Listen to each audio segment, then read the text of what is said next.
पाठ 3 किताब की कहानी।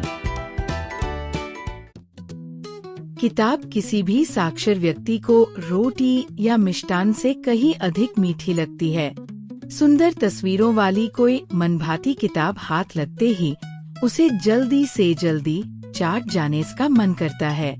हालांकि किताब को उस तरह चाटा नहीं जा सकता जिस तरह किसी खाने पीने की चीज को।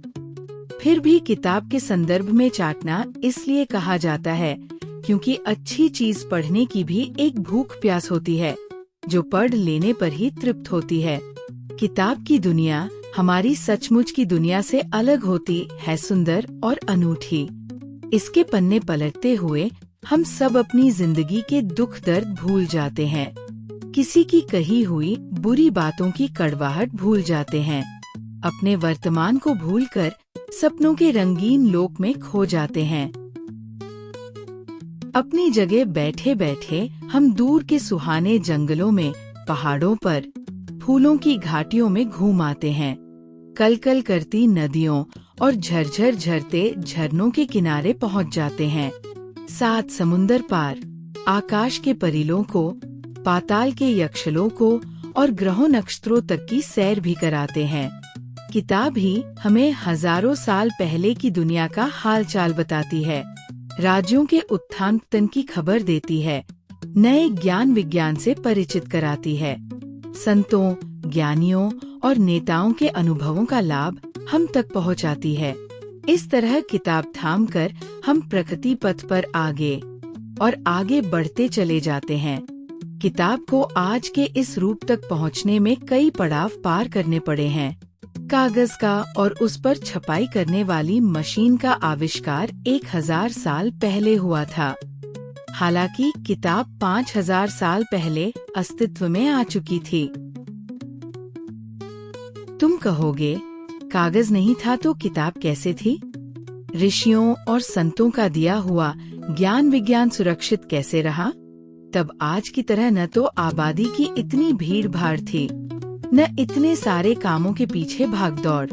गांव के आदमी को अपनी जरूरत की हर चीज गांव में खुद ही तैयार करनी होती थी, क्योंकि आने जाने के साधन बहुत कम थे। जीवन यापन कठिन था, परंतु जिंदगी सरल थी। एक साथ बहुत सी चीजों की तरफ ध्यान न होने से लोगों की स्मरण शक्ति तेज थी।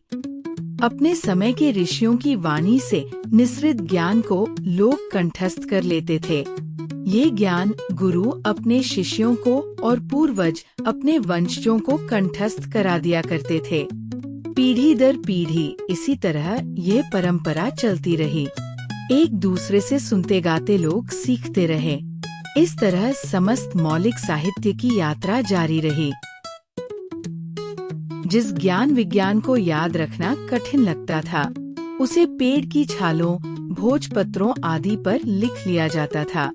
ऐसा 6000 साल पुराना एक चित्र मेसोपोटामिया में मिला है। कच्ची मिट्टी की आधार पट्टियां बनाकर उन पर धार्मिक और नैतिक सूक्तियां लिख दी जाती थी। इसी तरह महत्वपूर्ण दस्तावेज भी लिख दिए जाते थे। फिर इन पट्टियों को पकाकर लेखांकन को सुरक्षित रख लिया जाता था। चूंकि पद्य सरलता से कंठस्थ हो जाता है, इसलिए साहित्य पद्य में रचा जाता था। मौखिक कथन और श्रवण की इस परंपरा से ही हमारी श्रुतियाँ और स्मृतियाँ प्राचीन ज्ञान को हम तक पहुँचाने में सफल रही हैं। संसार में लिपियों का आविष्कार पहले हुआ, कागज का बाद में। फिनलैंड के लोगों ने मौखिक शब्दों को लिखित अक्षरों का रूप देकर पहली क्रमबद्ध वर्णमाला का आविष्कार किया। उन्होंने ये कारनामा ईसा से 1500 साल पहले कर लिया था। इसे सबसे पहले यूनानियों ने अपनाया। इसमें नए सुधार किए, अक्षरों के आकार को सरल बनाया, उनमें अधूरे स्वर वाले अक्षर भी जोड़े। पेड़ की छाल, पेड़ के पत्ते, चमड़े आदि पर लिखने का काम इसके बाद हुआ। मिस्र और भूमध्य सागरीय प्रदेशों में पानी के पौधे पेपीरस के पत्ते लिखने के काम में लाए गए।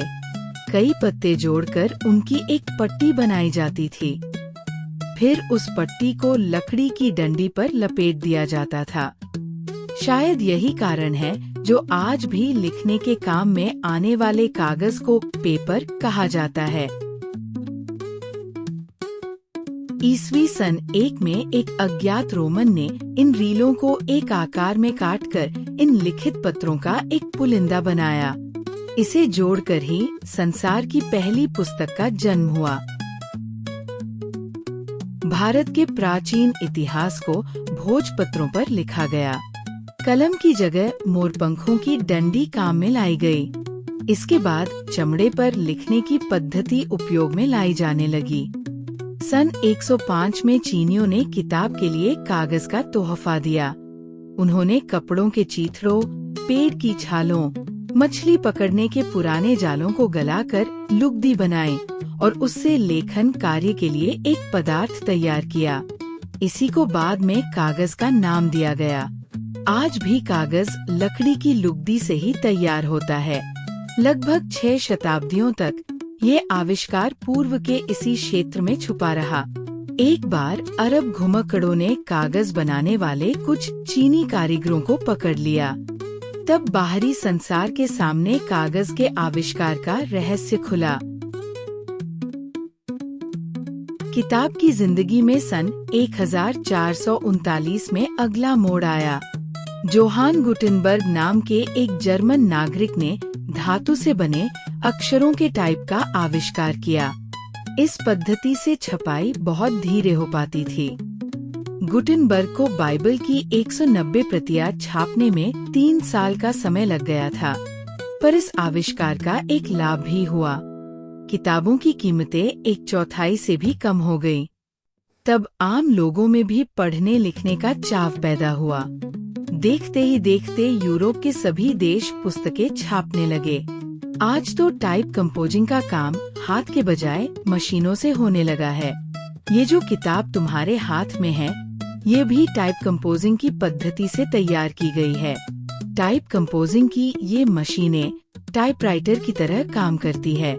आज तो letter press printing, lithographic printing, offset printing के अलावा फोटो कंपोजिंग मशीनें कंप्यूटरों द्वारा भी चलाई जाने लगी है। कुल मिलाकर पहले क्रमबद्ध वर्णमाला, फिर कागज के आविष्कार और प्रिंटिंग प्रेस की मशीनों के आविष्कार ने पुस्तक छपाई के काम में अद्भुत क्रांति ला दी है। आज संसार में हर वर्ष लाखों किताबें छपकर प्रकाशित होती हैं, सभी तरह की, सभी विषयों की। पिछले कुछ दशकों से तो भारत में भी हजारों किताबें कागज पर नहीं, इंटरनेट के माध्यम से केवल कंप्यूटर स्क्रीन पर ही छपी दिखाई देने लगी है।